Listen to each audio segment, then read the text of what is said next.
캐릭터 라이언 알죠? 이 회사 창업자 닮았다는. 근데 이분이 예전에 PC방 사장님이었어요. 소위 흑수저 출신인데 삼성에 들어갔다가 제 발로 뛰쳐나와서 PC방을 차리고, 그리고 한 게임을 성공시키고 네이버를 성공시키고, 그리고 이 회사까지 성공시킨 이분. 영어 이름이 브라이언이에요. 그 빼고 라이언.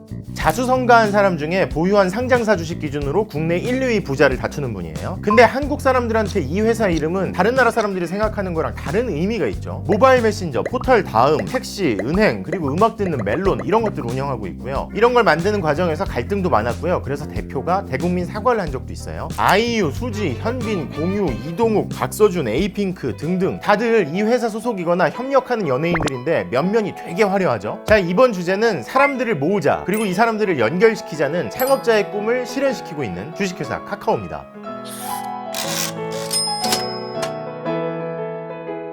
근데 아까 그 라이언 닮은 아저씨가 지금 대표는 아니에요. 네이버 녹색 검색창 알죠? 이걸 디자인한 분이 현재 카카오 대표입니다. 작년에 가수 박지윤 씨랑 결혼한 조수용 공동대표. 아무튼 혹시 카카오가 없는 스마트폰 상상이 가세요? 카톡도 없고, 다음도 없고, 카카오 은행도 없고, 선물 주고받기도 없고, 카카오 택시도 없고, 멜론도 없고, 카카오 페이지도 없고, 그럼 어떻겠어요? 근데 카카오가 이렇게 되기까지 얼마나 걸렸을까요? 작년 기준으로 모바일 메신저 시장 96%를 점유하고 있는 카카오톡을 기반으로 이것들을 만드는데 불과 10년밖에 안 걸렸어요. 카카오는 그 사이에 시가총액 10위 기업으로 성장했고요. 10년 동안 뭐였어요?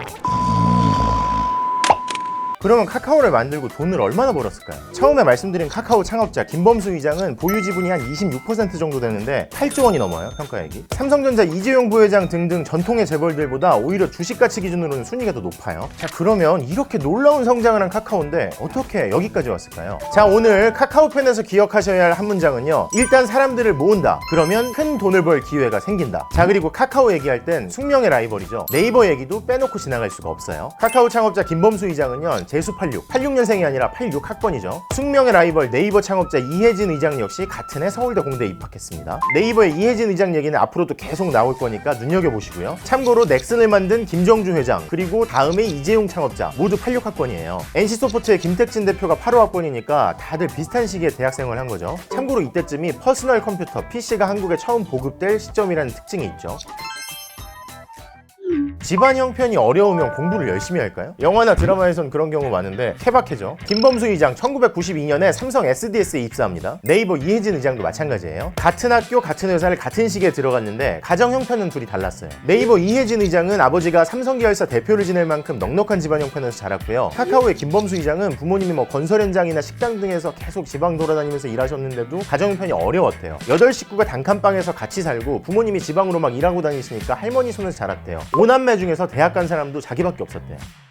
세상이 굉장히 크게 변하고 있구나, 이런 걸 느껴본 적 있어요? 김범수 의장의 대학원생 시절이었습니다. 후배 집에 놀러가서 PC통신을 처음 접했는데 세상이 변하고 있구나, 이렇게 느꼈대요. PC통신 알아요? 파란 화면에 막 음칠에 나오는, 생각해봐요. 전화, 편지 막 그런 거밖에 없을 시절이에요. 사람들한테 연락하려면 시간 제약이 있는 거죠. 뭐 한밤중에 막 친구한테 전화해가지고 누구 있어요? 막 이렇게 얘기하기 좀 그렇잖아요, 그렇죠? 석사 논문도 PC통신을 주제로 썼대요. 근데 너무 세속적인 주제 아니냐, 뭐 이런 소리도 들었었대요. 아무튼 그래서 컴퓨터를 마음껏 할 수 있는 곳으로 취직하자 해서 삼성 SDS를 찾아갔대요. 그리고 PC통신, 유니텔 업무를 맡습니다. 그리고 그 회사에서 다가오는 인터넷 시대를 맞이합니다. 그런데 1997년 말 98년 초에서 IMF 외환위기 때문에 사람들이 취직도 안 될 뿐더러 막 있는 회사에서도 막 잘려나갈 때였어요. 근데 그때 삼성을 그만둡니다. 그리고 뭐 게임 회사 차린다 이런 얘기가 들리는가 싶더니 갑자기 PC방을 차려요. 한양대 앞에 국내 최대 규모의 PC방, 미션 넘버원. 갑자기 웬 PC방이야? 그랬는데 사연이 있었습니다. 게임 회사가 처음부터 잘 되지는 않았던 거예요. 창업을 했으니까 돈이 필요할 거 아니에요. 그래서 PC방을 차려가지고 그걸로 돈을 벌고 구석에 가가지고 게임을 개발을 계속 한 거예요. 근데 이 PC방이 기회가 됩니다. 당시가 전설의 게임 스타크래프트 1이 유행할 때였거든요. 막 전국에 PC방이 막 들불처럼 번져나가요. 제 친구도 그때 스타 너무 열심히 하다가 실수했어요. 자. 그때 김범수 의장이 PC방 관리 프로그램을 만들어요. 그리고 그걸 전국의 PC방에 팔기 시작한 거죠. 돈이 들어옵니다. 그리고 그걸로 게임을 개발하죠. 그리고 신의 한 수가 있었으니 1999년에 게임 사이트 문을 열거든요. 그리고 이전까지는 판매하던 그 PC방 관리 프로그램을 무료로 깔아주고 그 대신에 바탕화면에 그 게임 사이트가 떠있게 한 겁니다. PC방에 앉으면 초기 화면에 딱 뜨니까 클릭하지도 않았는데 너는 이미 들어와 있다, 이렇게 되는 거죠. 그 사이트가 바로 테트리스, 고스톱, 장기, 바둑, 포커 열풍을 일으킨 전설의 한 게임입니다. 불과 3개월 만에 회원 100만 명이 모였어요. 근데 제가 제일 궁금한 부분은 뭐였냐면요, 그 어렵게 자란 사람이 삼성 같은 좋은 직장을, 그것도 IMF 같은 어려운 시기에, 그리고 결혼하고 나서 애 낳은 지도 얼마 안 됐다는데 어떻게 자기 발로 그만두고 나와서 창업을 했냐, 사업을 시작했냐 이거예요. 자, 어려서부터 사업이 꿈이었을까요? 아닙니다. 생각도 안 해봤대요. 회사에서 입지가 좀 후달렸을까요? 그것도 아닙니다. 인정받고 있었대요. 그러면 왜? 도대체 왜? 삼성에서 PC통신 업무를 하면서 인터넷의 시작을 보게 된 거잖아요. 그리고 야후 등의 성공을 목격한 거죠. 아까 제가 이 문장을 기억하자고 했잖아요. 사람들을 모으면 큰 돈을 벌 기회가 생긴다. 이걸 느낀 거죠. 확신이 들었대요.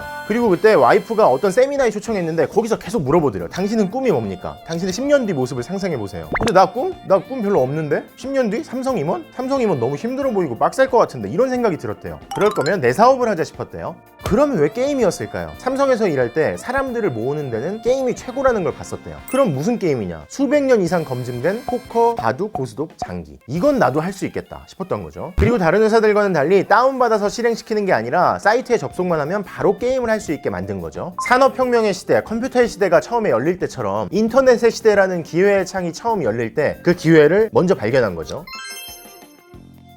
아무튼 그렇게 한 게임이 만들어져서 막 잘 되기 시작했는데, 바로 이 길목에서 한 게임의 김범수가 숙명의 라이벌 네이버의 이혜진 창업자와 다시 마주칩니다. 그때 네이버 창업자 이혜진은 검색 기술에 집중해서 삼성 사내벤처 1호로 많은 투자를 받았을 때였어요. 투자금이 막 넘쳐났대요. 근데 투자금은 넘쳐났는데 지금은 되게 상상하기 어려운 얘기인데, 2000년대 초반까지만 해도 네이버가 압도적인 1위 다음, 그리고 야후 등에 이어서 4위, 5위 정도 하는 게 고작이었어요. 반면에 한 게임은 이용자 수는 넘쳐나는데 돈은 없었던 거죠. 한쪽의 약점이 다른 쪽의 강점이었던 겁니다. 그래서 고민을 나누던 두 사람이 손을 맞잡기로 합니다. 2000년 4월 한 게임과 네이버가 합병해서 NHN이 탄생하죠. 이후에 NHN은 승승장구합니다. 2004년에는 드디어 네이버가 다음을 꺾고 포털 사이트 1위가 되죠. 한 게임도 계속 잘 나가고 있었어요. 그런데 2007년에 김범수 대표가 갑자기 회사를 떠나겠다고 합니다. 사업하고 10년 동안 죽도록 일만 했으니까 이제는 가족들한테 좀 시간을 쏟고 미국에 가서 놀겠다, 뭐 이런 거였어요. 야인이 된 김범수의 손에는 회사를 떠날 때까지 매각했던 주식, 그리고 당시 보유 지분 가치를 합하면 아마 최소한 3천억 원 이상이 있었을 것으로 추정됩니다. 그렇게 돈을 많이 벌면 뭐 하겠어요? 최소 3천억이니까 집 사고 부동산 사도 남았을 거 아니에요, 그렇죠? 회사를 떠난 야인 김범수가 실제로 미국에 가서 애들 막 학교 가는 것도 말려서 같이 놀자 그러면서 열심히 놀고 있었대요. 그렇게 잘 쉬고 있다가 또다시 무언가를 보고 충격을 받습니다. PC통신이랑 인터넷이 처음 나왔을 때처럼요. 그게 뭘까요? 바로 2007년에 미국에서 애플이 아이폰을 출시한 겁니다. PC를 쓰는 웹의 세상이 스마트폰을 쓰는 모바일 세상으로 바뀌기 시작한 거죠. 그리고 바로 그 국면에서 야인 김범수가 다시 사업을 시작하기로 합니다.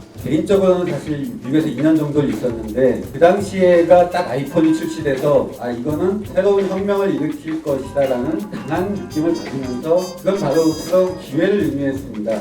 그렇다고 바로 성공한 건 아니에요. 몇몇 시행착오 끝에 2010년 초 드디어 카카오톡을 내놓습니다. 혹시 그거 알아요? 옛날에는 막 문자 메시지 요금이랑 통화 요금 걱정할 때가 있었어요. 근데 그런 시절에 카카오톡이 무료로 문자 메시지를 보낼 수 있게 해준 거죠. 엄청난 인기를 끕니다. 출시 1년 반 만에 회원수 1000만 명을 돌파하고요. 3년 반 만에 1억 명도 돌파합니다. 자, 2011년엔 이런 일도 있었어요. 일본에서 대지진이 일어나서 쓰나미가 일어나고 막 원전이 터지고요. 당시에 일본 내에 거의 모든 통신수단이 두절됐었거든요. 근데 카카오톡 같은 인터넷 기반 서비스는 그때 운영이 됐어요. 생사를 확인할 수가 있었던 거죠. 그래서 일본에서도 그렇고 한국에서도 그렇고 카톡이 화제가 됐습니다. 그때 저도 당시에 일본에서 대지진 취재 중이었거든요. 후쿠시마 원전 근처로 올라가서 밥도 없고 물도 없고 당연히 전화도 안 되고 그런 시절이었는데 카톡은 터졌어요. 그래서 회사에다가 현장 상황을 보고할 때 카톡으로만 연락을 주고받을 수 있었던 기억이 있습니다. 그럼 그 일본 시장은 카톡이 차지했을까요? 아닙니다. 카카오톡의 성장을 두렵게 지켜보고 있던 네이버의 창업자 이혜진이 3개월 뒤에 내놓은 모바일 메신저가 석권하죠. 이제는 일본 동남아는 물론이고 전 세계 곳곳에서 카톡보다 더 인기 있다는 라인입니다.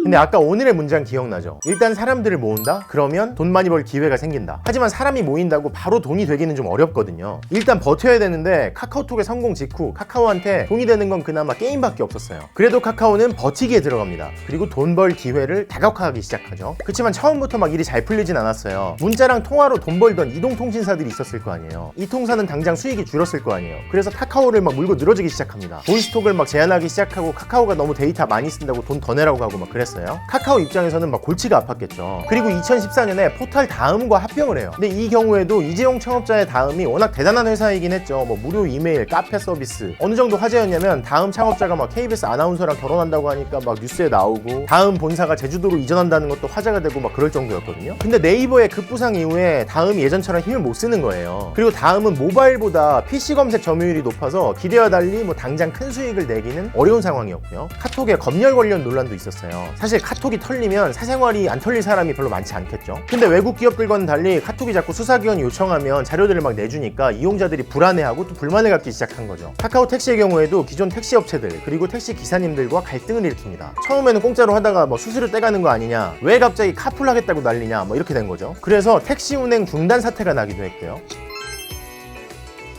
이 많은 난관을 카카오가 어떻게 이겨냈을까요? 그 비결은 바로 존버한 겁니다. 처음에 깨갱할 줄 알았는데 카카오가 거대 이통사들이랑 맞짱을 뜨고요. 심지어 검열하자는 수사기관 그리고 정부에 맞서서도 데이터 바로 못 줍니다. 그리고 데이터 며칠 있으면 삭제할 거예요. 뭐 이런 식으로 나옵니다. 버티는 거죠. 그리고 택시 업체들이랑 문제가 생기니까 택시 회사들을 아예 사버립니다. 호출만 해주고 막 연결해주고 이것만 하는 게 아니라 우리가 택시 직접 하겠다 이러는 거죠. 이 모든 게 다 수많은 이용자들이 카톡이 없으면 안 된다 그래서 그걸 믿고 버텨서 가능했던 거예요. 이렇게 버티면서 계속 살아있으니까 예전에는 네이버한테만 그랬는데 이제는 카카오톡한테도 문어발식 확장이다, 공룡이다 이런 비판을 하는 목소리가 있죠. 또 이렇게 잘하고 있는데 왜 국내 시장만 노리고 있느냐, 해외로 좀 나가라 이런 아쉽다는 얘기도 듣고요. 그리고 이제는 컨텐츠 전쟁을 벌일 채비에도 한창이에요. YG 엔터테인먼트 지분을 인수하고 SM과도 협력을 시작한 네이버, 그리고 BTS 소속사 빅히트 엔터테인먼트 지분을 인수해서 2대 주주가 된 게임 회사 넷마블, 이런 것들도 화제가 됐지만요. 카카오가 제일 규모가 대단하죠. 카카오는 이미 아이유, 이병헌, 한효주, 김고은, 공유, 수지, 공효진, 이동욱, 유연석, 박서준 이런 분들의 소속사와 협력을 하거나 아예 이 회사들을 사버렸죠. 그리고 최근에는 미생, 나의 아저씨를 만든 제작사를 인수해가지고 드라마나 영화 제작사 인수하는데도 열을 올리고 있고요. 그리고 이렇게 모빌리티, 은행, 게임 유통, 엔터 뭐 등등 사업을 확장하면서 이제 버티게 하던 시절은 지나고 카카오에 좋은 날이 오는 거 아니냐 이런 평가를 받고 있어요. 최근에는 6분기 연속으로 성장을 하면서 지난 2분기에는 9,529억 원, 사상 최대의 매출을 냈죠. 자, 기억나죠? 일단 사람을 모으면 큰 돈을 벌 기회가 생긴다.